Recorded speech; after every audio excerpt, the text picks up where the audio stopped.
Il me semble que nous sommes donc au chapitre 1, à Botaï, et on est, ce que chez moi commence par Ve'od, qui est les fils Seder HaMetziut. Quelqu'un a noté, on s'est arrêté? Oui. Ah, Ici. Qu'est-ce que tu as Il y a noté? une lettre en hébreu, elle s'est arrêtée là, il y a une lettre en hébreu. C'est ça, Laurent? C'est la fin du paragraphe 4. C'est quoi le premier mot? Le premier mot? Ramzou. Alors c'est pas grave d'après. C'est-à-dire Ve'ramzu Chachamim. Ok, Metsuyan. Mais moi, je suis.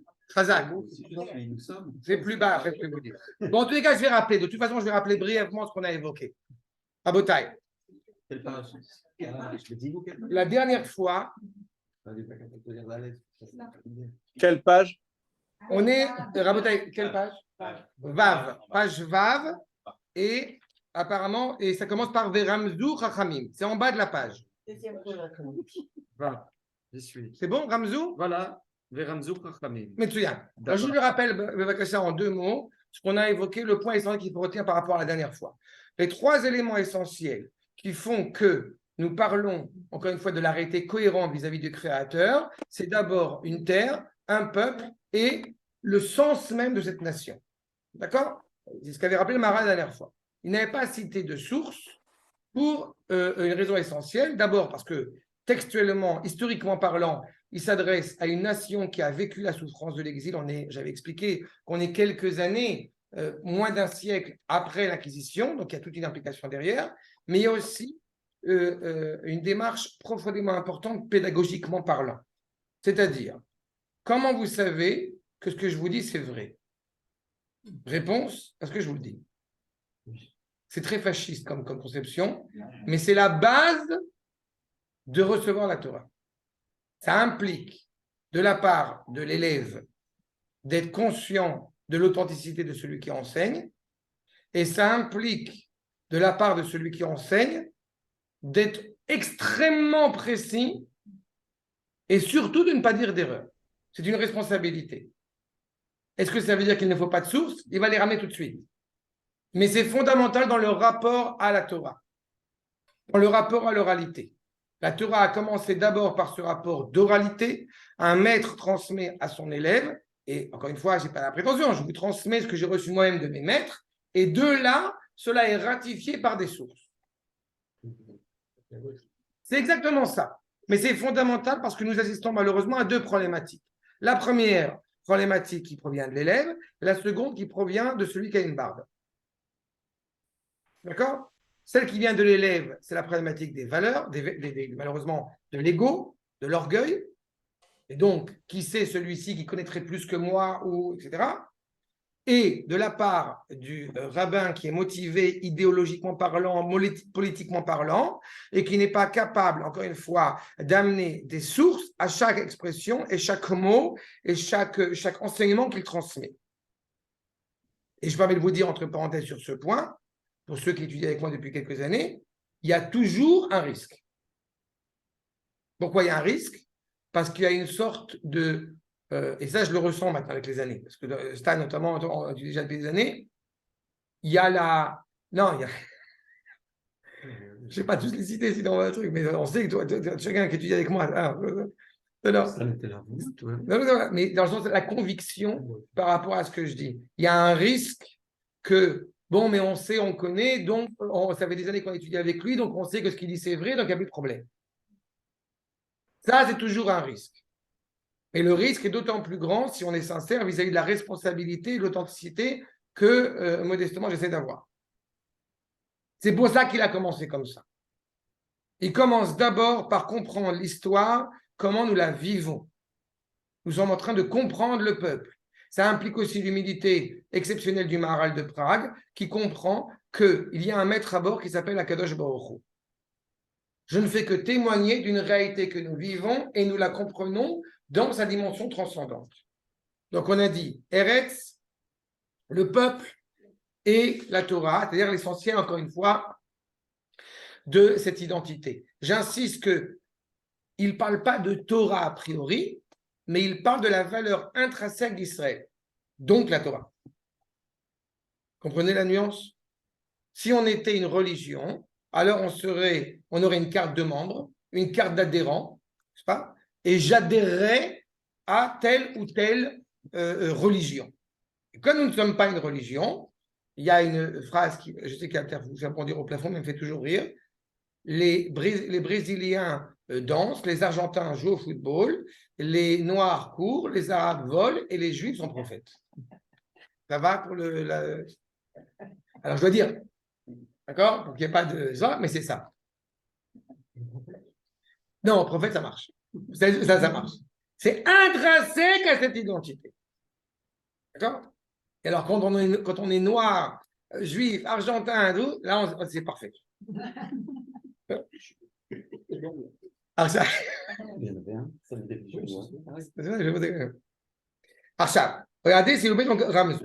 Maintenant qu'on a évoqué cette problématique-là, on voit comment est-ce que les Chachamim eux-mêmes ont indiqué des allusions à cet enseignement et encore une fois, le rapport à l'exégèse traditionnelle. Et vous comprenez aussi que quand un Chacham, encore une fois, il est authentiquement Chacham, il vit la Torah. Donc la référence pour lui, elle est claire. C'est évident que ça coule de source. Ramzou Chachamim, Davarze, Bechochmatam, Bevereshit Rabba, Parashat Lech Lecha. Ah ben ça tombe bien. Dans le Midrash, n'est-ce pas, de la Parashat Lech Lecha, Vayomer Hashem el Avram, Yadoa Teda. Il est connu, tu sauras.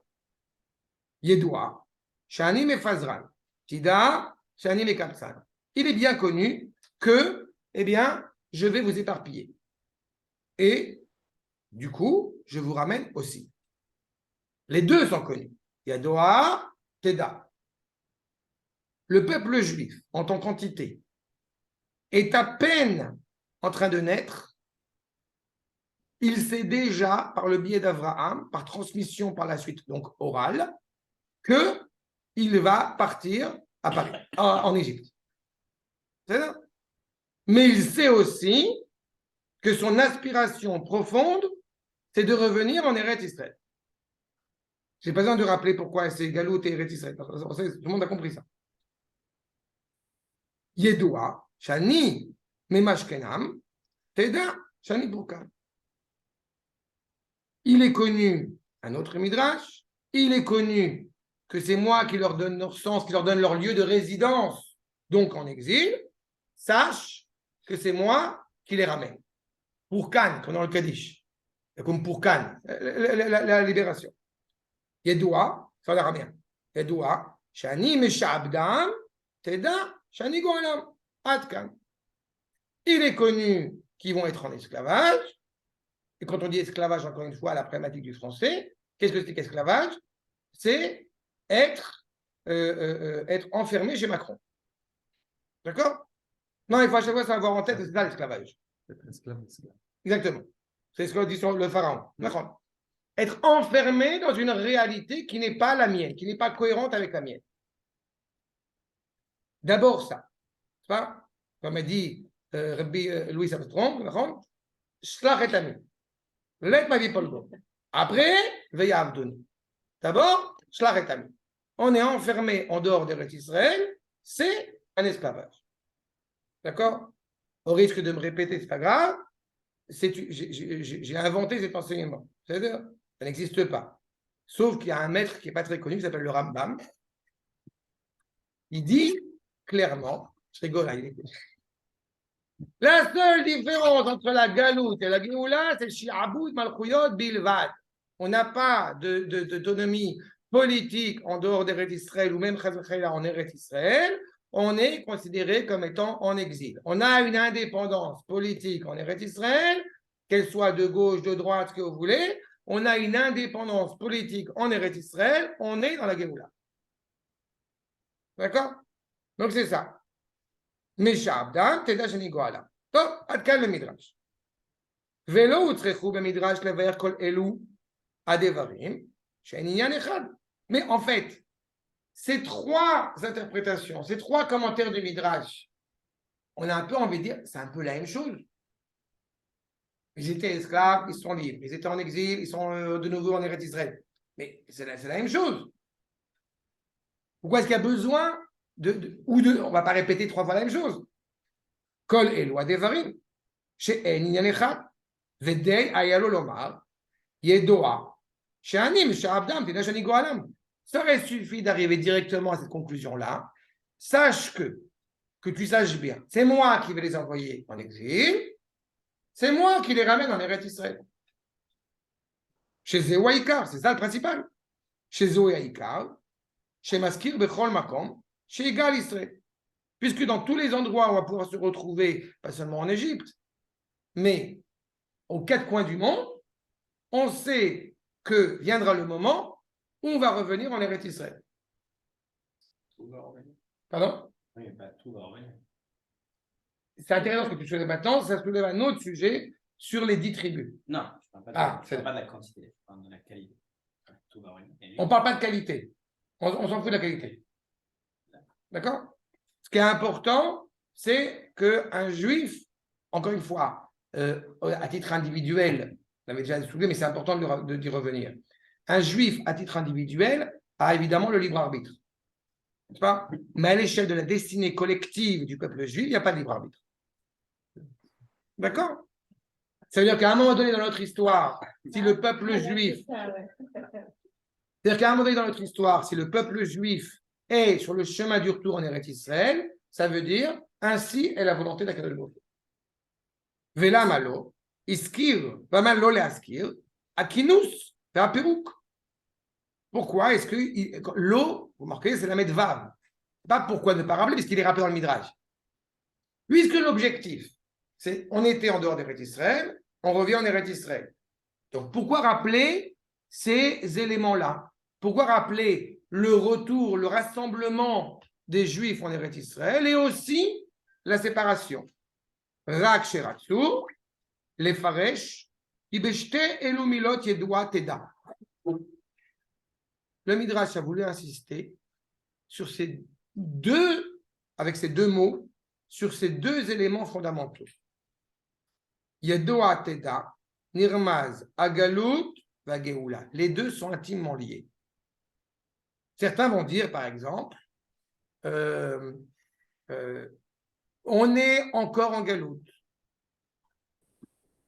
D'accord? Par exemple, puisque Am Israël n'est pas encore arrivé à cette situation idéale, donc on est encore en galoute.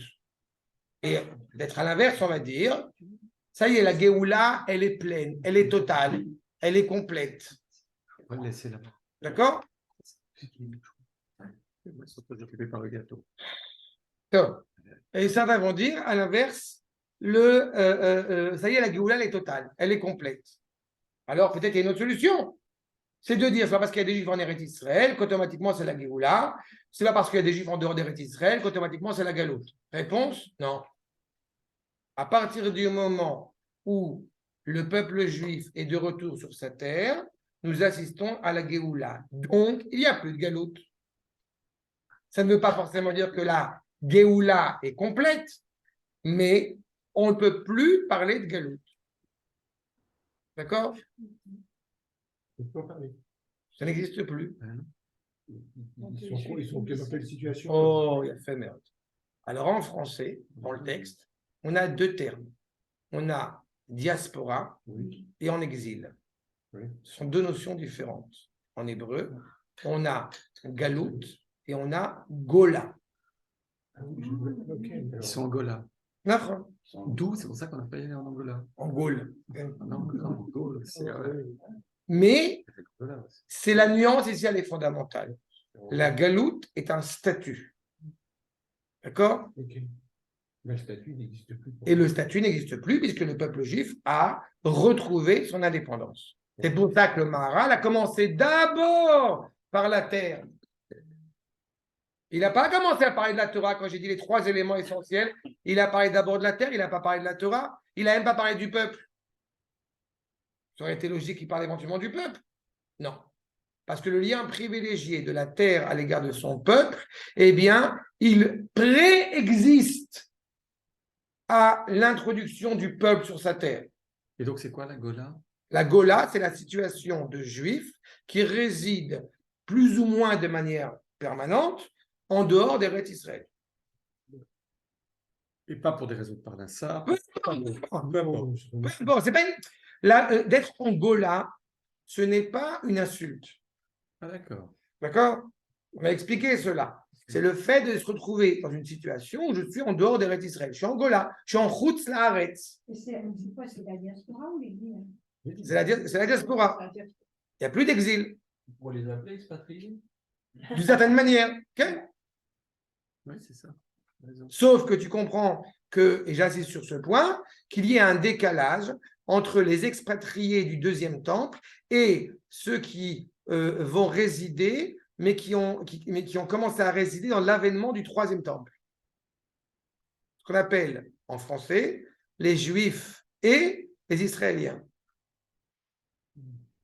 Les Juifs qui habitent en dehors d'Eretz Israël, malgré leur volonté, évidemment, d'affection à l'égard, d'amitié à l'égard des Israéliens, ils ont du mal à se retrouver avec les Israéliens qui partent s'installer en dehors d'Eretz Israël. Pourquoi? Parce qu'ils ne vivent pas à la même époque.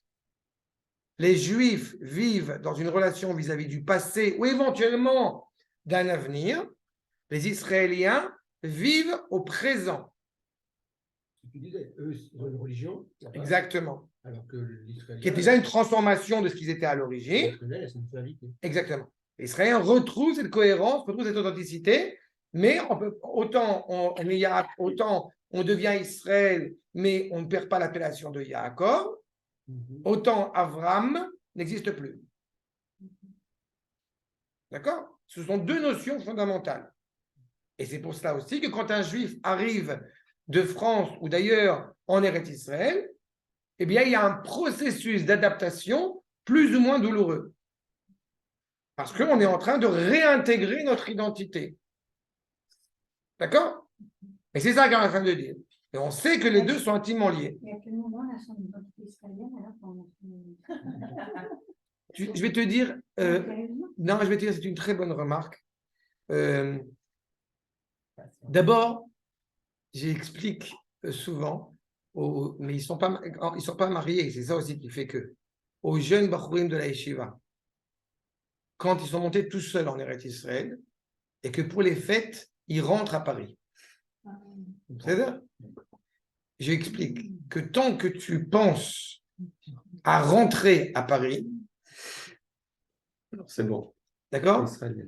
Mais en général, ce qui se passe, c'est quand la personne elle se marie et qu'elle fonde son foyer, c'est pour ça que moi j'ai compris ça quand on m'a posé la question des gens de la famille, etc. Mais vous, les Israéliens, qu'est-ce que vous pensez? Donc j'ai compris que j'étais passé du côté obscur de la force. Ça y est, je suis Tu veux dire que tu l'as compris parce qu'un autre t'a nommé comme ça? Non, non, pas du tout. Moi, c'est Mais c'est-à-dire que si tu veux, c'est-à-dire que je ne suis plus, aux yeux des gens qui m'entourent, considéré comme étant, j'ai l'accent français quand je parle d'hébreu aussi, mais je ne suis plus considéré comme étant, entre guillemets, un Français, si j'aurais pu l'être. Mais moi, Et ça m'amuse à la rigueur. sans toute prétention, je suis israélien depuis que 7 ans, mais Mais quand les gens me disent c'est quand que tu rentres en France, je dis non, je ne rentre pas en France. Voilà. Et moi, je ne suis même plus confronté à cette question, puisque au Hachem, je réside là et que je n'ai pas prévu de partir. Mais il est certain qu'on ne vit pas sur la même planète, quoi. C'est clair. Ça, c'est pas chaud. D'accord? Après, mentalement, c'est Laura Zuckerman qui avait parlé de ça une fois à la Vache Shalom, sur cette capacité à, quand tu t'exprimes en français, à traduire de l'hébreu en français. D'accord? Certains diront dans quelle langue tu rêves. Moi, je me souviens, là, je vais te dire de mon premier rêve en hébreu. C'était il y a peut-être 10 ans. Mais il est certain, et alors dans le Kodesh, c'est une évidence, que je dis souvent, mais je pense parler correctement le français, mais vous n'imaginez pas le travail que je fais pour traduire des concepts hébraïques en français. Parce que je sais le français et je sais l'influence chrétienne du français et je sais la difficulté que cela implique si je ne suis pas extrêmement précis. Parce que naturellement, on a des regroupements, on a des ramifications. Quand on va parler du peuple, alors automatiquement, on va parler à des choses qu'on connaît de France, alors que c'est exactement l'inverse.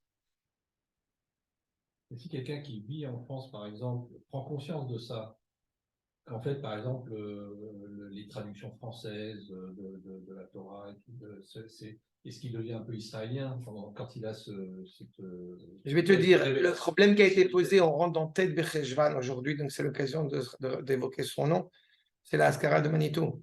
Ah oui. Et ce que tu soulèves, c'est tout à fait exact. Mais je vais plus loin que ça. C'est tellement évident que ceux qui l'ont compris sont montés en Israël il y a plus de 50 ans. Ah oui, C'est-à-dire qu'ils sont montés au fur et à mesure, quoi. Mais ils sont montés en Israël. Et ça a malheureusement créé un désert en France qui fait que cette conception-là aujourd'hui, eh bien, elle apparaît comme étant révolutionnaire à l'égard d'un judaïsme qui s'est formaté en France ou ailleurs. Donc, quelle est la solution? Retourner à des maîtres comme le Maharal au XVIe siècle. Comme ça, je ne veux pas être taxé de penseurs sionistes. Ce n'est pas une insulte, hein, mais oui, mais c'est aussi, le Maharal, il avait été un peu oublié jusqu'à il y a 200 ans. Le Maharal, je n'avais pas parlé de M. Gordine, j'ai parlé de M. Gordine. Oui, tu en as parlé. C'est sûr que tu l'as dit. Le Maharal, c'est toute la, encore une fois, c'est toute la compréhension du sens de l'histoire. On ne comprend pas, en général, quand un maître écrit, il ne sait pas, encore une fois, ce rapport à la Torah orale, quand un maître écrit, il ne sait pas forcément quelles vont être les implications de ses enseignements. Et c'est-à-dire que le Maharal aujourd'hui est incontournable. Combien a-t-il fallu de temps pour s'en rendre compte? 400 ans. Le Rav Kook est lui aussi incontournable. Combien faut-il de temps pour se rendre compte? 80 ans. Pourquoi c'est moins de temps? Parce que plus on se rapproche de la finalité du projet divin, c'est-à-dire l'accomplissement, la finalité de cette Géoula, plus le temps qui sépare la Torah du maître et l'enseignement du Rav et sa mise en pratique, eh bien, est un résultat beaucoup plus court. D'accord? ולמה לא להזכיר רק, הנה זה הפירוט, רק שרצו לפרש, כי בשתי אלו מילות, donc ces deux mots, ידוע תדע, נרמז הגלות והגאולה, הגלות בלשון ידועה, והגאולה בלשון תדע. C'est intéressant qu'on a assisté ici à Yadoa, comme si on avait un passif, comme si on avait un passé. Tu sais déjà que tu vas partir 400 ans en dehors d'Eretz Israël, que ta descendance, elle va descendre. Si c'est une punition, alors ce n'est pas logique. D'autant que je permets de rappeler encore une fois que guerrier Zeracha Beres Kolahem n'est pas une malédiction. Tu vas être résident étranger en terre d'étrangère. Metsuyan. Il faudra comprendre pourquoi cela est bénéfique, cela est une valeur importante. Mais heureusement que tu te sens étranger dans une terre étrangère. Si tu commences à te sentir français, républicain, démocrate, macroniste et israélite, c'est catastrophique. Exactement. La douce extermination, c'est comme ça qu'il appelait ce thé. C'est ce qu'avait dit Manitou sur la cache-route cache la route. Vous connaissez ces fameuses expressions. C'est deux formes d'assimilation. Un juif assimilé, on connaît le sens, et aussi un hébreu assimilé. Un hébreu assimilé, c'est celui qui oublie qu'il est d'abord et avant tout une appartenance nationale, un peuple. C'est un hébreu assimilé. Je suis de confession mosaïque. Shei Lachon Atid, Teda, c'est vers le futur. Hein? Oui. Perat Saloma, Mina Galut, Teda Ageoula Latid. De l'exil, tu vas comprendre clairement, encore une fois, le retour à l'échelle du peuple. Est-ce que le peuple juif l'a compris à travers son histoire? Hélas, pas suffisamment. Pas avec, encore une fois, pas avec force. Je peux le rappeler tristement. Dan, il peut témoigner. Quand j'ai fait le Shabbat Anaria, j'ai cité Ezra Sofer. Et des gens ont été choqués parce que d'abord, ils ne savaient pas qui était Ezra Sofer, mais ils ont été choqués parce que j'ai cité ces propos, cet enseignement d'Ezra qui a maudit les Juifs qui ont été têtus à rester en Ashkénaze en Allemagne, à l'époque du deuxième Beth Amikdash, plutôt que de revenir en Eretz Israël quand ils en avaient la possibilité et les moyens de revenir. Et le Rav Tertel, il dira des siècles plus tard, il semble que nous payons la malédiction de Ezra. Et quand j'ai dit ça, honnêtement, mais c'est pas du tout, je vous dis très sincèrement, j'ai pas su que j'étais choquant en disant ça. Mais je comprends qu'on ne veut pas l'entendre. Mais pourquoi tu l'as dit devant des Israéliens? Non, devant la communauté des francophones qui sont en Israël. Et donc, ils sont montés. Oui, mais ils ont de la famille. Non, parce que c'était par Shlach Lecha, c'était tout le rapport à la valeur d'Eretz Israël. Mais ils ont été, certains d'entre eux ont été embêtés parce qu'ils ont de la famille en France et que c'est un discours qui était, semble-t-il, révolutionnaire à entendre. Mais je ramène le souvenir du Rav Tertel. C'était important de connaître cet enseignement, ce Raham qui est important. Ça veut dire qu'il n'y a pas de choix. Tu es obligé de monter. Si tu ne montes pas, tu n'es pas dans l'erreur. J'ai compris, mais Oui. il a dit ça, le Rav, à des gens qui sont montés, donc il devrait Oui, se dire, mais je ne suis pas dans l'erreur, puisque j'ai choisi de monter. Oui. ben oui, mais ils ne sont pas forcément prêts à entendre ça. Ok. Non, c'est une réalité. Il faut être conscient de ce Quand que. tu montes, c'est un acte monumental de venir. On l'a tous fait. Et quand tu le fais, tu sais pourquoi tu le fais. Tu le fais pas pour être plus riche, tu le fais pas parce que on t'attend avec des baisers, tu le fais pour des raisons. Je te promets, donc je t'aime. Voilà. Est-ce que les rabbins en France ils sont dans l'erreur? Non, mais c'est pas moi que tu vas demander ça, c'est les rabbins qui sont dans l'erreur. J'en sais rien. Voilà. Non, mais c'est ce que je veux dire. C'est le fond de la question. C'est comme ça que eux vont.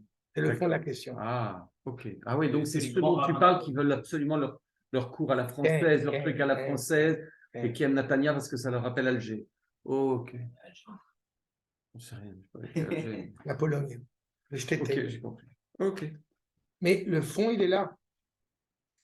C'est-à-dire qu'on en vient à être perplexe. Si tu souffres en dehors d'Eretz Israël, alors tu as envie de revenir en Eretz Israël. Mais donc tu reviens avec beaucoup de souffrance. Et si tu ne souffres pas, alors tu ne reviens pas non plus. D'accord ? Et je ne suis pas en train de vous dire que Dieu préserve, que heureusement, gars hyper caché. Mais c'est ça qui est absolument dramatique. Mais c'est ça qu'il est en train de nous dire. Si il y a la galoute, tu comprends la Géoula. Mais naturellement, quand on est en dehors des Eretz Israël, on respire un air nauséabond de Chutz Laaretz, on devrait être mal à l'aise. Je ne suis pas chez moi. Ils ne sont pas de chez nous. Il y a deux Hashani Mefazran, Teda Hashani Mechanasan.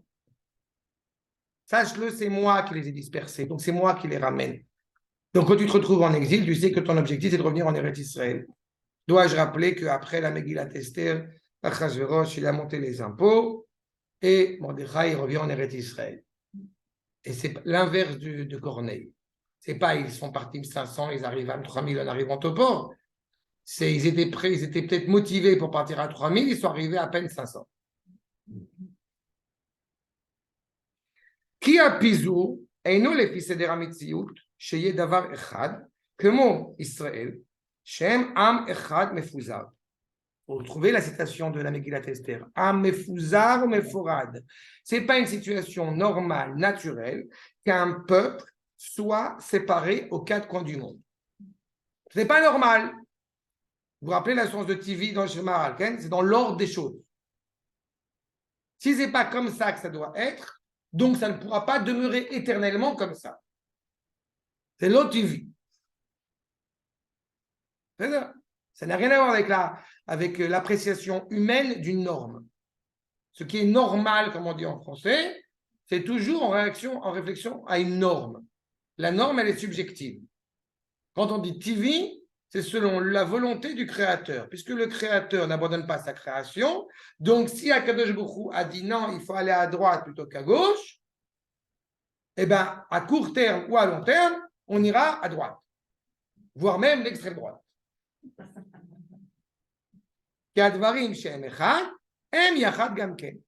Les choses qui sont encore une fois unies, ne peuvent être que rassemblées. Et je réitère, vous imaginez pas une seule seconde que des quatre coins du monde, les Juifs, il y a une centaine d'années, se retrouvent, se marient, échangent ensemble. Et aujourd'hui, Baruch Hashem, dans beaucoup de familles, c'est pas que c'est possible, mais c'est une évidence. J'ai encore dit à des membres de ma famille il y a quelques années, ils m'ont demandé, ça ne te dérange pas si ta fille, elle épouse un noir? Et tu parles d'un juif d'Éthiopie ou tu parles d'un noir? Non, peu importe, c'est la même chose. Ah non, c'est la même chose. Moi, je rêve que mes enfants, ils se marient l'un avec un juif d'Éthiopie, l'autre avec un yéménite, le troisième avec un Sclérou. Déjà, quand j'ai épousé ma femme, bon, il y a trop de têtes d'arabe dans la famille. Donc, ça rajoute un peu de blanc. Ça fait beaucoup. Oui, c'est vrai. Non, mais ça... Yéménite, d'accord, mais il ne faut pas pousser non plus. Même Ashkenaz. Ken yadoua, שאני מסכנה. ונתתי אותם ברשות אחרים. C'est moi qui les fais s'installer à tel ou tel endroit. Et donc, qui sont sous domination d'un autre peuple, d'une autre royauté. D'accord? Dans l'introduction à la Megillat Esther, le Malbim rappelle 4 cas de figure, du mieux au plus terrible. On est en Eretz Israël avec un roi génial. Un roi, un dirigeant, quand on dit roi, c'est un dirigeant politique. Et deuxième possibilité, on est en Eretz Israël, mais avec un dirigeant goy. Ce qui est déjà encore pas bien. Mais on est en Eretz Israël. Troisième possibilité, on est en dehors d'Eretz Israël, mais avec un dirigeant a priori philosémite. Mais on est quand même en Chutz La'aretz. Israël avec un dirigeant de goy. Ouais. Non, bah oui, en Israël, malheureusement, oui. C'est arrivé. C'est arrivé. Ah oui. Pendant 1 an et demi, tu avais un dirigeant goy. Non. Et quand je dis goy, je ne parle pas de Yair Lapid ou de Bennett. Je parle de... Non. Ça, c'est pas drôle, c'est des juifs. Oui, c'est pour ça que je te dis. C'est pas ça que je parle. Le fait qu'il y ait un député arabe au sein de la Knesset. Ah, ben là, il ne va pas. Mais ça va déjà. Normalement, il n'y a pas. À moins qu'il soit prêt à s'asseoir avec eux. C'est ça. Mais quatrième cas de figure, Auschwitz. C'est ça. Évidemment, qui est le pire. Mais ça veut dire qu'aux yeux du Malbim, comme il le dépeint, il est évident que d'abord et avant tout, être en Eretz Israël. C'est ça. Donc, ça veut dire aussi qu'on aurait pu se retrouver, et là, Shira Kadosh notamment en parle, on aurait pu se retrouver dans une terre étrangère, en Eretz Israël. Le fait de descendre en Égypte a aussi un sens. Mais on aurait pu se retrouver à vivre ce sentiment d'étrangeté, puisqu'on n'est pas les maîtres du lieu, ici en Eretz Israël. Vous voyez bien qu'Abraham, il demande la permission à Chiti, là-bas, Ephron, okay, pour pouvoir enterrer Sarah et Meno. Pourquoi tu demandes l'autorisation? J'étais chez toi, tu n'as pas demandé l'autorisation. וכן, ידוע שאני ממשכנם ונתתי אותם ברשות אחרים. ואין ראוי לפי סדר המציאות שישראל עומדים ברשות אחר. Encore une fois, אין ראוי. C'est-à-dire que ce n'est pas concevable. D'accord? Il n'y a rien de pire pour un juif d'être en dehors de chez lui et de ne pas penser libre et indépendant de ce qu'il veut et de ce à quoi il aspire. Il n'y a rien de pire que ça. Vivre à l'instar des nations qui nous dirigent et qui nous disent quoi faire, et quand je dis quoi faire, à tous les niveaux, d'accord? Cela n'est inenvisageable. Tima chez Israël, on n'a pas dit, ils sont dirigés, rien. Tu as mis le pied en dehors d'Eretz Israël, tu n'es plus chez toi. Et donc, il y a une contradiction entre celui qui y réside et là où tu résides. Chez Israël, Yetsu mereshutam, ve'omdim bereshut acher. Il y a même une partie de ton âme qui reste en Israël. Oh, il a fait ce que tu te souviens maintenant. Et moi, je le sens. Ça vous paraît étrange ce que je dis. Hein. D'abord, tu as dit un terme qui est très important et qui se traduit par une phrase que j'apprécie beaucoup, que j'affectionne beaucoup. Quand tu arrives en Eretz Israël, tu rentres à la maison. Premier point. Deuxième point, le Chida, le grand-père du Chida, le Chesed Abraham, te dit clairement que quand tu arrives en Eretz Israël, eh bien, tu as une Neshama qui vient t'installer en toi. Tu vois? Et il y a cette phrase toujours qui peut paraître terrible que j'ai en tête, c'est qu'on te dit que tout celui qui réside en Eretz Israël est un tzaddik, et que tout celui qui réside en dehors d'Eretz Israël est un rachat.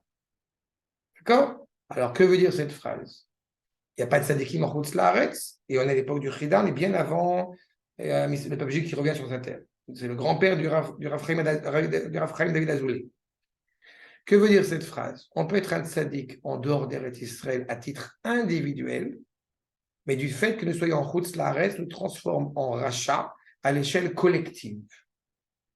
On peut être un rachat à l'échelle individuelle en Eretz Israël, mais du fait même que je sois en Eretz Israël, eh bien, à l'échelle collective, à l'échelle globale, me rendre tzaddik. Avir d'Israël marqué. L'air d'Eretz Israël assagit, rend sage. Elle me rattache à mon essence. Donc, tu as tout à fait raison. Cette partie d'âme, comme tu la soulèves, qui te rattache en Eretz Israël, c'est ce qui te permet de revenir en Eretz Israël. C'est qu'il y a quelque chose à l'intérieur que tu ne sais pas forcément expliquer jusqu'au moment où on commence à lire ce genre de texte, et le Rav Kook notamment, et pas que, mais beaucoup d'autres maîtres, qu'il nous faut comprendre ce qu'on est en train de vivre, ce qu'on est en train de ressentir. Mais ce n'est pas un ressenti subjectif, c'est vraiment vrai. D'accord? Et c'est ça. Et donc, dès qu'on est ailleurs, d'accord, on est dans une autre dimension qui n'est pas la nôtre, qui n'est pas en cohérence avec nous-mêmes. Je vous rappelle quand même que le peuple juif il sort d'Égypte parce que les Chachamim lui ont dit c'est bon, c'est lui. C'est quoi, c'est lui? C'est lui qui nous ramène en Eretz Israël. Ah, donc c'est vrai alors. C'est ce que m'a dit mon père, mon grand-père, mon arrière-grand-père. Et c'est quelque chose qui est, encore une fois, qui n'est pas un gris-gris, qui n'est pas une superstition, une émounat fela. Peut-être cette coutume s'est perdue, mais je fais partie de ces gens qui, dans ma plus tendre enfance, quand on venait en Israël, alors on prenait du sable de Eretz Israël et on la mettait sur la tombe de mes grands-parents à Pantin. Depuis, bon, j'ai Pantin, mes grands-parents depuis sont montés en Israël, enfin montés. On les a fait monter, parce qu'ils sont, voilà, bref, mais pour mon père, c'était très important d'amener ses parents en Eretz Israël. Bon, mais c'est qu'il y a cette cohérence-là, encore une fois, qui est incompréhensible pour personne. Et mon grand-père qui m'a élevé, il avait un petit pot avec la terre d'Israël. C'est tout, parce que mes parents n'avaient jamais en Israël, mais j'avais ce petit pot, et il m'a élevé, ce petit pot, il est à mon chevet. Je l'ai ramené en Israël. Ramené à la maison. Ouais. Et des pots aussi pour les touristes avec de l'air d'Eretz Israël. Ça coûte beaucoup plus cher. יצאו מרשותם ועומדים ברשות אחר. כמו המשכן שנכנס לרשות אחר. Mishkan, on réside dans une terre étrangère. Il disait qu'il m'a demandé tout à l'heure, celui Elia, est-ce qu'en dehors d'Eretz Israël, on peut comprendre ça? Non. Pourquoi? Parce que tu respires un autre air. C'est pas exact, je vais dire maintenant. Pendant 2000 ans, tu peux t'y approcher parce que tu es rapproché d'Eretz Israël, parce que tu es rapproché du Beth Midrash. Quand tu vas à la synagogue, ça sent Eretz Israël. Pendant 2000 ans, on a comme si on était en Eretz Israël quand on va sur la tombe d'un tzaddik, quand on va au Beth Midrash, quand on va étudier la Torah. Atzipia le Yeshua, nous dit le Rav dans Roth, Moutet, Atzipia, c'est vraiment un accent Moutet. Atzipia le Yeshua, l'attente de la délivrance, c'est ce qui nous permet de résister en dehors d'Eretz Israël. Aval, poursuit le Rav, Ayadut Eretz Israélite, Ihi a Yeshua. Et de vivre son judaïsme en Eretz Israël, c'est ça la délivrance. Donc quand tu es en dehors d'Eretz Israël, tu es sous domination de ce que tu veux. Des Ukrainiens, des Russes, de Brooklyn, de ce que tu veux. Tu reviens en Eretz Israël, Baruch Hashem, tu n'as pas de nostalgie à l'égard des Ukrainiens. C'est ça qu'on ne va pas au Man. Non? Alors, à partir du moment où on a l'État, on considère qu'il n'y a plus cet effet quand dans une synagogue à l'étranger, il n'y a plus ce rapprochement, c'est bloqué, puisque les gens ne font pas la démarche supplémentaire qui est censée être la conséquence directe. Je ne veux pas tenir de propos. Les maires Mais si tu risques rien, je te garde. Bon. Disons que tant qu'on n'a pas encore atteint la finalité, Alors, on est un peu dans une situation, si tu veux, comme ça, C'est même d'entretien. terrible, c'est même pire. Mais cela porte préjudice réel, encore une fois, à la fidélité de ce que nous sommes en train de mettre. Il y a Maïtou utilisé un terme qui est encore d'actualité. On croit que quand on est en dehors d'Eretz Israël et alors qu'on aime Eretz Israël, alors on est sioniste. Eh bien, je suis navré, c'est pas vrai. On est pro-sioniste. On n'est pas sioniste. Oui, parce qu'on n'est pas dans l'action. Être sioniste, c'est être acteur en Eretz Israël.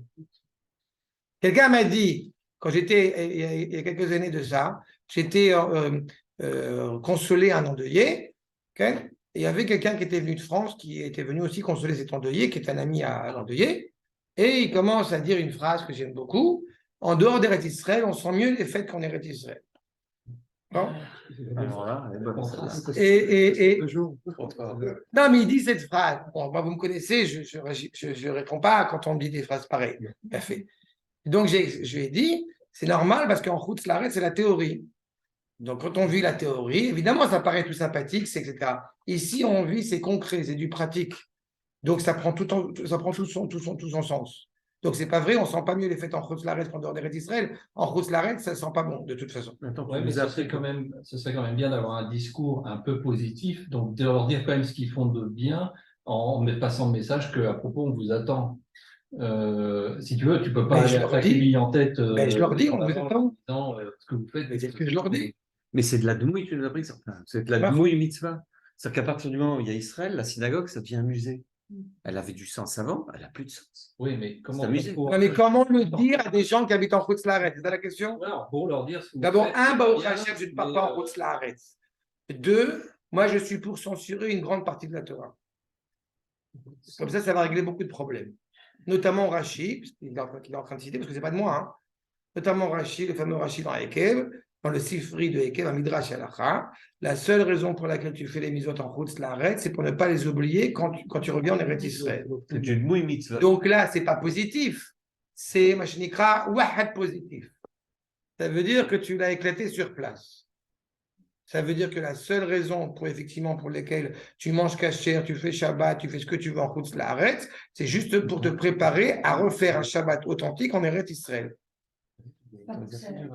Pour éviter l'assimilation aussi. Non, mais que ça soit, encore une fois, quand tu dis une phrase pareille, pourquoi on te dit il ne faut pas le dire à trop de gens? Parce que sinon, et du coup, ils vont dire ah ben du coup, ça ne sert à rien de faire les mitzvot, donc je ne fais pas de mitzvot. C'est pas ça que j'ai dit. Il faut faire les mitzvot, mais avec un seul objectif, c'est de se préparer pour les revivre de manière authentique ici en Eretz Israël. Ce qu'il faut leur dire, c'est finalement c'est bien, vous m'entraînez. Je ne sais pas si c'est bien. Je ne sais pas si ça Bah oui, mais je te dis, il faut bien trouver un peu quelque C'est le chose. bonsaï. Moi, je vais être un cèdre. Je ne veux pas être un cèdre du Liban, puisque le Liban aussi, ça va nous revenir. Donc, je vais être un cèdre du Liban, pas un bonsaï. Tu veux rester un bonsaï, bah, tant mieux, mais le bonsaï, si tu mets des petites pommes, ça ne va pas nourrir. C'est dommage. Moi, je veux un arbre avec des racines, faire du bon vin, des bons fruits, des bons légumes, de la bonne bouffe. Non, mais il me semble, enfin, moi, j'ai l'impression c'est qu'il faut un peu de marketing, si tu veux. Mais, simplement dire aux gens qui se trompent, tu vas peut-être obtenir l'effet contraire. Le but de la manœuvre, c'est que... Alors, je vais te rassurer, depuis des années. Alors là, tu touches à un sujet qui est très intéressant. Je vais y répondre en 2 secondes. À mon corps défendant, j'ai fait beaucoup d'efforts, mais je vais te dire un truc. Depuis des années que j'enseigne à la Yeshiva, il y a 2 types de gens. Il y a ceux qui m'adorent et ceux qui m'adoreront. Mais, voilà, j'ai rarement vu d'alternative. D'accord? Il m'est arrivé de voir des gens, effectivement, qui sont rendus compte, c'est insupportable ce que je dis. Très bien, pas qu'à ça. Quand on enseigne la Torah, celui qui est prêt à recevoir la Torah, il est prêt à recevoir la vérité, qu'elle fasse du bien ou qu'elle fasse mal. Et si on n'est pas prêt à recevoir ça, alors je fais confiance à tous ces rabbins, youtubeurs, à tous ces gens qui font truc, de dire des enseignements qui vont aller dans le sens du poil, qui vont sympathiques. Moi, je ne fais pas cette réputation et à la rigueur, je ne veux pas cette réputation. J'ai presque même une certaine fierté, ce n'est pas un orgueil. mais j'ai une fierté à dire je veux enseigner uniquement ce qui est vrai, que j'ai reçu de mes maîtres et que je transmets. Celui qui veut, pas au Rabat. Moi, je comprends quand même pas parce qu'on a quand même tous les mêmes lettres. En France aussi, on parle de. Et on n'a jamais eu ce genre d'enseignement. Mais Quel genre d'enseignement? Cet enseignement de dire qu'on est on est dans le faux et qu'on doit venir en Israël et qu'on n'a rien C'est à faire. délirant. qu'est-ce que tu veux que je te dise? C'est délire. Bah oui, mais c'est quand même eux notre guide. Qu'est-ce que tu veux que je te dise? Comment on vient par Mais c'est pas moi. Vous voyez que le Maharal est clair, je vous traduis chaque mot. Non, Et je vous les explique. Je pense que j'ai eu le même genre de langage. Il y a eu des rabbinim qui se sont exprimés en France. Je peux t'assurer d'un truc, par contre. Je peux te le dire, malheureusement, et juste parce que c'est ça Ascara ce soir. J'ai entendu, notamment du Rav David de Mamou, qu'il y avait des synagogues où on mettait dehors le Manitou. D'accord? On foutait dehors Manitou. Vous comprenez ce que ça veut dire? Alors, si on fout dehors Manitou, Kalva Chomer David Benita. C'est là. J'ai ce privilège d'habiter à la maison. Donc, je dis une parole vraie. Je suis sûre que ces paroles-là, ça passe pas. Ah non, Mais quelle parole de dire que Israël existe et que c'est. Mais on prie, c'est dans tout. tous les Talmidei Chachamim, sans aucune exception, tous les Talmidei Chachamim, sans aucune exception, tout le monde s'inscrit, tout le monde s'inspire, tout le monde s'inscrit, notamment dans le Maharal. Tout le monde. Sioniste comme pas sioniste. Le livre du Hadmor de Satmer, Vayoel Moshe, il est fondé sur ce livre que je suis en train d'étudier avec vous, du Maharal. Le Hadmor de Satmer a un amour sans borne pour Eretz Israël. Je l'ai dit, moi je ne connais pas de juifs en France qui ne viennent en disant, ils ne viennent pas, il y en a beaucoup, mais qui disent je ne viens pas parce que je n'ai pas de raison de venir. Ils vont dire Israël c'est dangereux. D'accord. Ils vont dire je gagnerai moins bien ma vie, j'ai un métier en France, je ne peux pas partir. Bon, d'abord, il y a des cas supplémentaires, mais je n'ai jamais vu dire Israël. Écoute, il m'a été clairement dit, encore une fois, je vais te montrer en évidence avec ça. Il m'a été clairement dit que parler. Moi, je l'ai fait, j'ai habité Miami avant. Mais je te dis. C'était un cauchemar, mais je l'ai fait. Je te dis, j'insiste. Je ne vois pas de différence de niveau. On m'a dit déjà, on m'a fait la remarque que parler d'Eretz Israël tout le temps, on a d'autres choses à parler. On me l'a dit déjà. Mais pourtant, vous voyez comment le Maharal il s'exprime. C'est conditions sine qua non, c'est inévitable, c'est vivant. Je dirais presque que ça n'est pas bien pour eux en France, pour qu'il y ait. Non, mais il y a des pièges, il y a des pièges énormes. Mon petit rab de synagogue que j'adore, qui m'a formé au tout début quand je ne savais rien, il a failli partir à Miami pour 10 000 $ par mois et une belle maison. C'est moi qui l'ai convaincu de rester. Peut-être qu'il avait une shlichut, peut-être qu'il a. Non, il avait laissé sa femme qui le poussait parce qu'ils auraient une belle maison, 10 000 $, etc. Et même pour 2 millions de $ par mois. Nous, on devait partir en France il y a des années de ça. Et ma femme a été contre. Moi, je n'étais pas trop pour non plus. Il y a plein de rabbinim, de grands rabbinim qui nous ont appelés. Ils ont dit il faut que vous partiez. Ben, ça, le projet ne s'est pas fait. Mais voilà. Moi, j'entends un autre discours aussi de juifs qui sont à l'étranger, en dehors d'Eretz Israël, et qui disent qu'en fait, par leurs influences, ils aident et ils soutiennent en fait Israël et que c'est donc nécessaire. Ça, je l'ai cru longtemps que je suis venu en Israël. Non, c'est très important ce que tu soulèves. C'est très important ce que tu soulèves. D'abord, je vais te répondre. Ça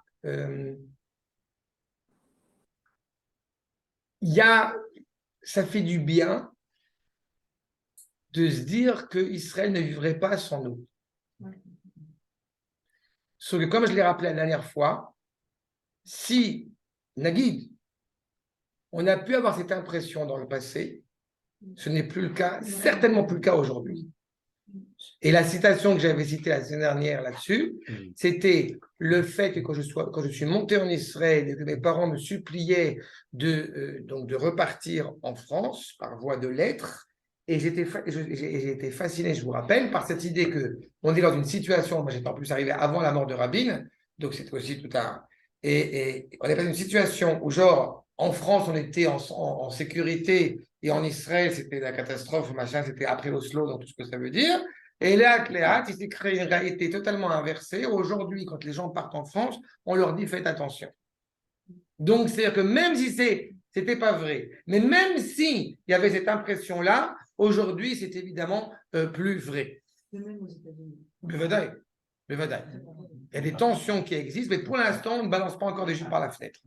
Par contre, c'est évident, c'est strictement évident que c'est bien l'inverse. Il y a d'autres dangers, c'est des dangers nationaux. Le statut de juif avant l'État d'Israël, il n'existe pas, il n'y a aucune fierté, il n'a aucune origine, il est écrasable. Alors qu'après l'État d'Israël, il a un autre propriétaire, on ne peut plus frapper les juifs sans. Et je répète encore une fois, on parle à l'échelle collective. La réaction de André par rapport à ce que je dis qu'on ne balance plus les juifs par la fenêtre. Il faut être conscient encore une fois, et là aussi, c'est partie des remarques qu'on peut entendre. Mais en Israël aussi, il y a des dangers. Et vous mettez ces dangers-là sur le même plan. On est en train de se battre.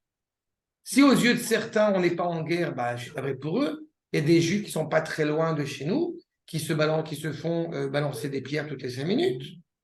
Le jour des élections, il y a des adolescents que je connais qui étaient en train de soutenir Tzionut Datit et qui se sont fait agresser par des Arabes. Pourquoi? Pas parce que ce sont des brigands, évidemment des brigands, mais parce que d'abord et avant tout, il y a une guerre nationale. Nous sommes encore une fois dans cette restructuration, dans cette retrouvaille de notre peuple et encore une fois la destinée du peuple qui retrouve sa terre. Et si la première partie du cours qu'on a fait la dernière fois, c'était de parler au peuple juif de ce qu'il vit, là, il m'importe profondément de vous replonger encore sur les références textuelles auxquelles le Rav parle. C'est-à-dire qu'on en est presque à se dire, mais je répète ce que j'ai dit tout à l'heure, que le Midrash, quand il parle d'une césarienne de la vache pour faire sortir le veau, parce que le veau ne veut pas sortir. Donc la souffrance du peuple juif a été telle qu'il était temps de partir. Regardez la suite. En tous les cas, c'est le fondement même. Vechen Israël einam reuim lefi seder hamitziut sheyeh tachat memshelet acherim. C'est pas raoul. Lefi seder hamitziut, il y a un ordre. On ne va pas demander à un chien de se comporter comme un chat. Donc, quand Am Israël, encore une fois, n'a pas sa propre autonomie, il y a un problème. Imagine-toi, quand Manu il était tout petit avec Hamoud, tu l'habilles. D'accord? Maintenant, il vient de voir, papa, tu peux me mettre la chemise? Tu comprends que si Chazvechai est passé comme ça, il y a un problème. Non, vous voyez l'image que je veux. Non, mais elle est très bonne. C'est ça, il y a une cohérence. Donc, Am Israël, il est ivri, il est censé habiter sur la terre des Hébreux. Pourquoi l'antisémite, alors il parlait tout à l'heure à la Finkielkraut, pourquoi est-ce que l'antisémite de première, il dit à la Finkielkraut, retourne dans ton pays? Pourquoi est-ce que lui, il l'a compris et pourquoi est-ce que Alain, il ne le comprend pas? Veyu acherim, meshabdim même. Puisque tu ne comprends pas cela, tu te retrouves dans une situation, encore une fois, de dépendance. Remarquez encore une fois qu'il y a, et on le voit dans la Gada, il y a Avadim et il y a Meshuabad. Tu peux être un esclave, mais tu peux être dépendant. Pourquoi était-il si important que le pharaon libère totalement le peuple juif pour pas qu'arrive le jour où le pharaon ils dise oui, non, mais enfin, ils ont acquis leur indépendance grâce à moi. C'est comme si on faisait une place Herzl, d'accord, à Paris, par exemple. Exemple théorique, d'accord? Juste pour que l'État d'Israël se rappelle que c'est grâce au café que Herzl a pris que l'État d'Israël existe. D'accord? Par exemple. Oui, il y a une place Herzl à Paris. Oui. Oui, non, je découvre des choses aussi. Ça. Bon, ça veut rien dire, il y a une place Khomeini. Oui, il y a une place aussi d'un terroriste arabe aussi. Ouais. Non, mais c'est. Qui l'ont d'avarzer, c'est pas pour ça qu'on a été créé. C'est moi le maître à bord. C'est-à-dire. Et encore une fois, c'est tellement. Pardon? C'est-à-dire que vous êtes dépendant, mais c'est pas votre libérateur. C'est-à-dire que c'est moi qui aussi vous rend dépendant. Mais sur cette. C'est pour ça que je suis très précis. Parce que sur ce cheminement-là, on a un danger. Aux yeux de certains, puisque c'est moi qui vous libère, donc vous ne faites rien sans que je vous ai libéré. D'accord? Et c'est ça le problème. Parce que c'est lui le maître à bord. Non, mais quand il écrit chez Annie, mais chez Radha, c'est moi qui vous rend dépendant. C'est moi qui vous rend dépendant, c'est moi qui vous rend esclave de l'Égypte, de l'Allemagne, de la France, de ce que tu veux, et c'est moi qui vous libère. Donc la question qui s'impose, c'est à partir de quel moment me libérerai-je du joug des nations? Réponse. Quand Akadosh Baruch Hu l'a décidé? Pour son nom, pas parce que je l'ai mérité, mais pour son nom. Alors, je réitère ma question. Nagid qu'une personne, elle est malade. Pas? Donc, elle lit les Teilim, elle a confiance en Akadosh Baruch Hu, et elle ne va pas chez le médecin. Non, non, elle fait rien. On attend que Akadosh Baruch Hu vienne nous amener le vaccin. C'est pas comme ça que ça marche? Ah, c'est pas compris. Alors, on dit dans la Tefila, je t'en prie, Akadosh Baruch Hu, envoie-moi la réfoua, et dès que je suis malade, je prends un cachet, je vais chez le médecin. Mais quand on va dire Tachzeninu Beshuvecha et Tzion, non, là on attend. Il y a une contradiction. On a 13 brachot dans la prière de la Hamida, qui sont des brachot concrètes de demande. Reconstruire Beth Amikdash, ramène le Sanhedrin, rassemble les exilés. Mais alors surtout, il ne faut rien faire. Tu demandes la reconstruction d'Yerushalayim, tu demandes que la profanation du nom d'Akadosh Baruch Hu sur le mont du temple forgé par David et Shlomo cesse, mais tu n'y mets pas les pieds. Quand Akadosh Baruch Hu nous sort du Shi'about dans lequel nous nous trouvons pendant 2000 ans, cela indique qu'à partir du moment où concrètement la terre d'Israël commence à redonner ses fruits, le peuple juif revient sur sa terre, cela signifie que la volonté d'Akadosh Baruch Hu, eh bien, s'exprime puisque le peuple juif s'installe en Eretz Israël. C'est clair? Si on ne construit pas le Beth Amikdash, ce n'est pas parce qu'Akadosh Baruch Hu ne le veut pas. Akadosh Baruch Hu le veut. Chaque jour, il y a une main qui sort du ciel avec la clé. Vous prenez ou vous prenez pas? On ne prend pas. A dit récemment un journaliste arabe dans une interview avec un député que j'affectionne particulièrement sur le fait qu'il faut respecter le status quo, a dit le journaliste. Donc status quo, ça veut dire quoi? Tout le monde peut prier sur le rabbin, sauf les juifs. Le problème, c'est que le journaliste arabe, il marche chez moi qui parle comme ça. Il y a malheureusement un certain nombre de représentants juifs qui parlent comme ça. Le statu quo, c'est surtout, il ne faut pas énerver les Arabes. Ils sont très irascibles. C'est ça. Alors, c'est exactement l'inverse.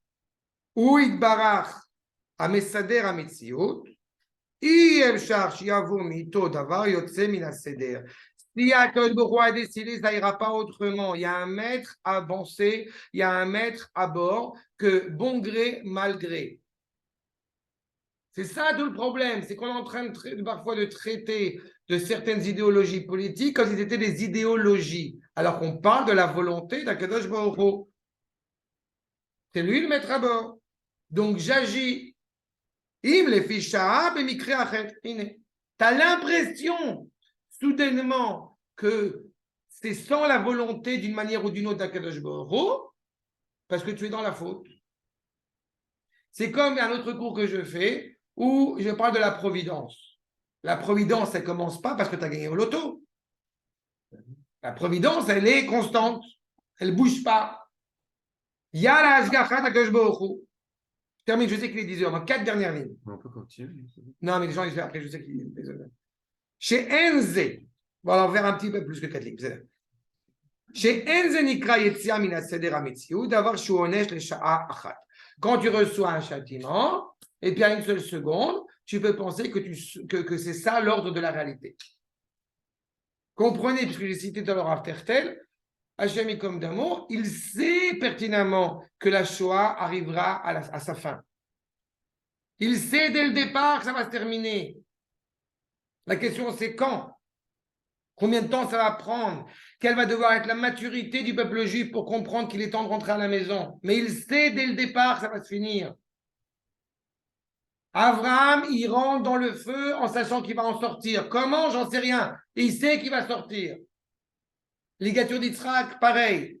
Toutes les épreuves que notre peuple traverse, on est conscient que c'est ponctuel.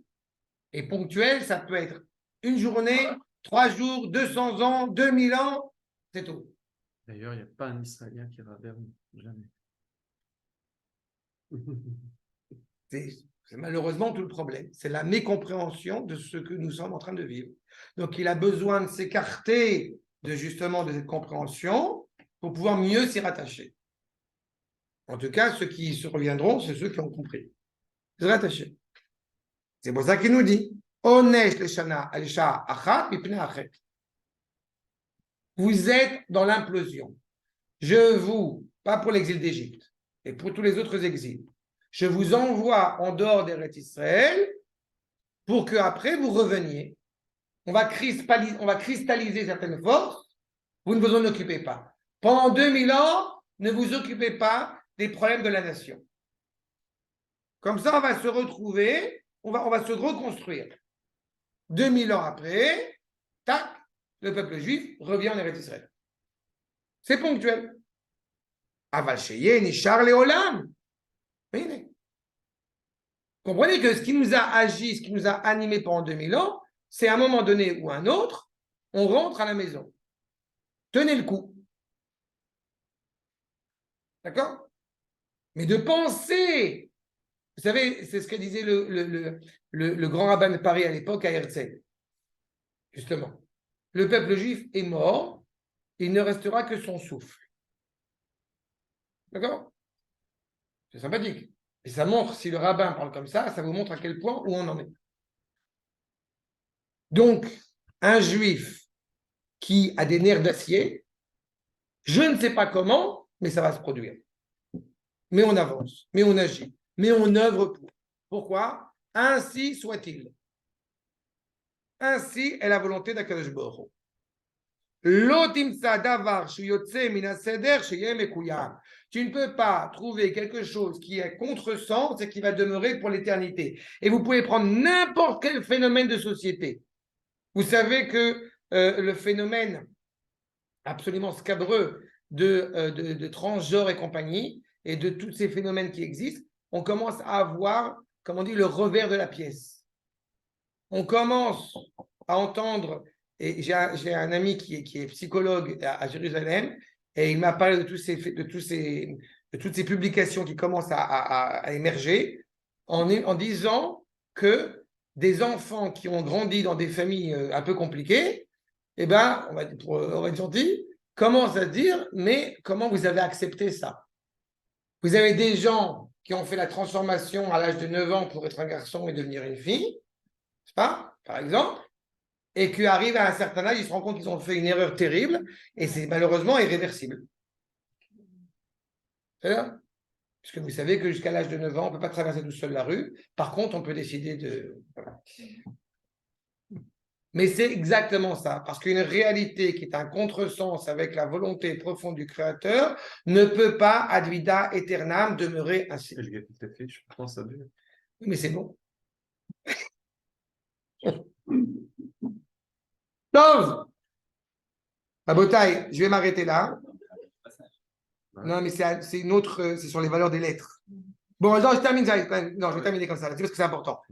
Vous comprenez que donc, dans cette évocation, d'être contraire, d'être hors nature, d'être anti-nature, d'être anti-ordre divin, C'est ce que j'avais soulevé en allusion, mais c'est ce que dit le Maral dans sa propre langue, entre Gola et Géoula. C'est aussi simple que ça. Géoula, tu as la présence d'un Kadosh Baruch Hu. Mais il faut faire attention que quand tu montes en Eretz Israël, eh bien, tu montes aussi spirituellement. Et donc, vous n'avez rien compris. Non, vous avez compris. Mais tu montes en Eretz Israël, c'est déjà une élévation. Il y a des gens qui sont montés, Ils ont tout perdu. On fait la Gdusha à la Mida, Bechol Ha Aretz Kevodo. On n'a pas dit Eretz Kevodo, on a dit Ha Aretz Kevodo. S'il y a un Hey, on parle de la terre. De quelle terre parle-t-on? Ici. Achab, Vekol Zetavim, Kilashon Gala, Ve Gaal, Otiot Shneem Shavot. Les deux sont équivalents. רק שבלשון גאל נרמז מו שהוא יתברך גאל אותם מכל ארבע רוחות עולם ומאחד את הפיזור שלהם. Qu'est-ce qui différencie le gala de Gaal? C'est que quand on dit Gaal, on a rassemblé les Juifs des quatre coins du monde où ils ont été éparpillés. Vekol achdut baolam ou baemtsa. Le chiffre 4, le Maral a tout un travail sur les chiffres. Le chiffre 4 est rattaché à la séparation. D'accord? Les 4 points cardinaux. Mais en général, c'est une notion de séparation, séparatiste. Et qu'est-ce qu'il faut pour qu'il puisse y avoir une union? Il faut un 5e point. C'est le point du milieu. Les 4 points cardinaux, ils se rattachent autour d'un centre. Bon, bah c'est ça. Gala, c'est on est éparpillé. Tu as rajouté Aleph, tu as rajouté un point, hop, tu retrouves la cohésion. Mais kol ardout baolam ou baemtsa, puisque l'unité c'est au milieu. L'unité c'est l'équilibre. On ne va pas d'un extrême et un extrême à un autre. Baemtsa, shak tzavot, et mechulakim, vaemtsa echad. Les extrémités sont automatiquement séparatistes. Ce qui est au nord ne peut pas être au sud, ce qui est à l'est ne peut pas être à l'ouest. Mais ce qui est au centre, c'est justement l'unité. Vous jetez une pierre dans l'eau, il y a plein d'ondes autour. Le seul qui ne sent pas le tremblement de terre, j'ai envie de dire, c'est la pierre qui est au milieu. Elle ne bouge pas. Tu vois? Velechach, Aleph, Sheu Ardout Ve'akibut. Donc, le Aleph, qui je vous rappelle, ça commence par un Aleph, Lamed, Pei. Dans la décortication de la lettre Aleph, alors vous avez d'abord Aleph. Ça veut dire Yud, Ke, Vav, Ke. D'accord? Puisque la lettre Aleph, ce sont 2 Yudim et un Vav, ce qui fait 26. Le nom d'Akadosh Baruch Hu. Aloufo Sheolam, c'est le maître Rabor. Ça veut dire aussi que vous avez un Yud qui est à l'endroit et un Yud qui est à l'envers. Vous avez Olam Haba et Olam Hazeh, le monde suivant et ce monde-ci. Et un Vav au milieu qui rattache ces deux mondes. D'accord? Bien fait. Ça, c'est un postulat. Après, on passe au Lamed. Aleph. Okay? Le Lamed, c'est quoi? C'est l'étude. C'est que pouvoir saisir cela ne passe que par l'étude. Et une fois qu'effectivement, on a acquis cette étude, alors on a paye. C'est quoi paye? C'est la bouche. Qu'est-ce qu'on fait? On est conscient de la valeur du Créateur avant même de l'avoir étudié. Dans la prière, on dit En Keloenu et après on dit Mi Keloenu. C'est un postulat. Il n'y a pas comme Akadosh Baruch Hu. Après on l'étudie, après on le retransmet. D'accord? Velechach Aleph Sheu Achdut Vakibutz Min HaPizur ou Baemtsa Ateva. Il est au milieu. Aval. Gala ou Behei Sheu Pizur. N'est-ce pas? Gaal, le Aleph, il est au milieu du mot. Alors que le Hei de Gala, il est à la fin du mot. Ce n'est pas un Aleph, mais c'est un Hei. C'est donc l'éparpillage. Éparpillement. Vapizur ou Be'arba Ruchot. Donc, l'écartement, c'est 4 forces. Bechol Aktavot Vegam Baemtsa. L'écartement, d'être écarté, d'être éparpillé, c'est aux 4 coins, aux extrémités et même au milieu. Shadavar Sheu Mefuzar ou Mefuzar Bekol Hashetach. Puisqu'il est éparpillé, donc il est éparpillé de la manière la plus extrême qui soit. Il n'y a pas plus extrême que les 4 coins. chez Ukolel, Arbaruchot, Gam Baemtsa, y compris ce qui est au milieu. D'accord? L'histoire, elle est générée comme ça. Vous allez à l'extrémité d'une réalité. Même si au centre, on n'est pas encore éparpillé. Pourquoi? Qu'est-ce qui nous a garanti notre présence en dehors des Israël pendant 2000 ans? C'est toujours d'être attaché au cœur. Donc, même dans cette situation d'exil, on a pu avoir un lien à se raccrocher. Mais quand, je avance un peu, pour terminer sur cette ligne, chez Yesh, donc, d'avoir chez Yesh Bob Emtsaï, Ba Leorot, qui nishar Israël, Koach Ardout, Vekibus, que Moshe Idber. Ce que je dis, quand on est éparpillé, écarté de n'importe où, on a une unité par le biais de la Torah, par notre aspiration à revenir en Eretz Israël, par notre reconnaissance en tant que peuple, qui, elle, est inaltérable. Vous vous rappelez la Hanoukia? D'un point de vue idéal, la Hanoukia, elle est dehors. Quand on est en danger, la Hanoukia, elle est au centre, elle est sur ta table de salon. Pourquoi? Elle n'allume pas si tu es en danger. Non. Il ne faut pas perdre cette luminosité. Si ce n'est pas pour illuminer l'extérieur, ça demeurera pour éclairer moi, intérieur, cette unité. C'est ça la Géoula. Ou Siba la Géoula. Les Kabetz, Apizou, Veliot, Israël, Echad. Ça veut dire que quand on est en dehors des d'Israël, on est éparpillé, mais on a quelque chose, une vitamine qui nous permet de nous rattacher à l'unité. Et quand on revient en Eretz d'Israël, Géoula, Gaal, le Aleph est au milieu. Le Aleph est au milieu, ça veut dire qu'on retrouve ce pourquoi on a été façonné. On retrouve le centre, on retrouve le cœur. C'est clair? C'est clair, Abotai? Ça, encore une fois, c'est le rapport aux lettres hébraïques et à la valeur, évidemment, quantitative aussi qui est liée. Mais on poursuivra ça, Bezrat Hashem, la semaine prochaine. Sur ce, je vous remercie. Daraba. Laurent, je suis content de te voir toujours. Merci, bonne soirée. Merci. Et j'espère que je ne serai plus en Gola bientôt. On t'attend avec plaisir.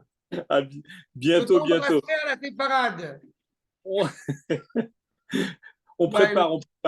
En tout cas, ce que je voulais dire, c'est que les rabbins d'ici, ils considèrent, ils se donnent bonne conscience en considérant qu'Israël n'est pas l'Israël